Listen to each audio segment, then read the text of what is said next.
A 48-year-old modern hero and Paralympic athlete, Arnold Balais, once again proved that being an amputee is not an obstacle to any advocacy.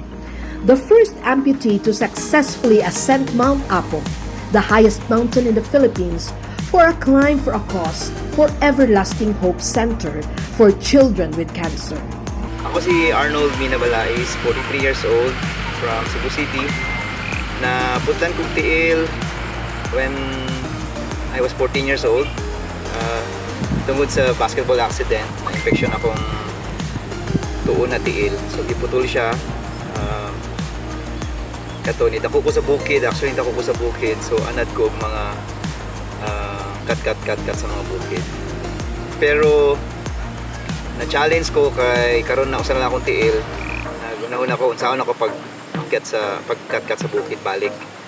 Kay usa ni sa mga butang na akong na-miss kay sa una, una among playground bukid jud.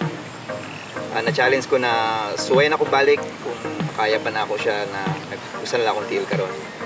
Ako ni siyang gipreparahan. Nag-workout ko, and then mga endurance exercises para makaya jud. Puhon makuman ako ni siya na safe and sound at matuman ako akong pangandoy na makakagat balik sa bukid. Arnold is known for his positive disposition and courage to take on any hurdle despite having his right leg amputated at an early age caused by chronic osteomyelitis. Everlasting Hope Cebu is a non-profit ministry serving children with cancer coming from Cebu and nearby islands of Cebu. Christina Anderson is the founder of Everlasting Hope, left America and made her home in Cebu because of this advocacy. Everlasting Hope Cebu Center is home for children with cancer and their families. Since then, they have helped more than 200 Filipino children and families at the center by providing physical, emotional, practical, and spiritual support through a difficult time. Everlasting connects families to other services and resources to get best care they can receive. The center provides shelter for up to 24 guests at any time. The families are given a free place to stay to obtain nearby health treatment. Sa mga pagsuway,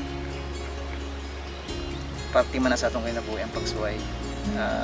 Kung walay pagsuway, relax lang ta, dita easy lang ta.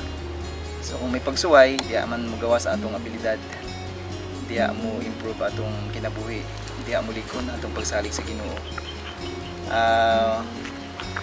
Actually, opportunity gani ang mga pagsulay sa kinabuhi, ang mga pagsubok. Opportunity na siya, chance na siya na makakatunta o samot ta mulikon sa atong pagsalig sa Ginoo, pagsalig sa atong kagalingon and paningkamot sa atong kinabuhi. Sa mga PWD, ayaw nyo sayang ang mga opportunity na maabot sa inyong kinabuhi, kay naago na ihatag ang Ginoo na opportunity sa atong kinabuhi, dili pwede wala.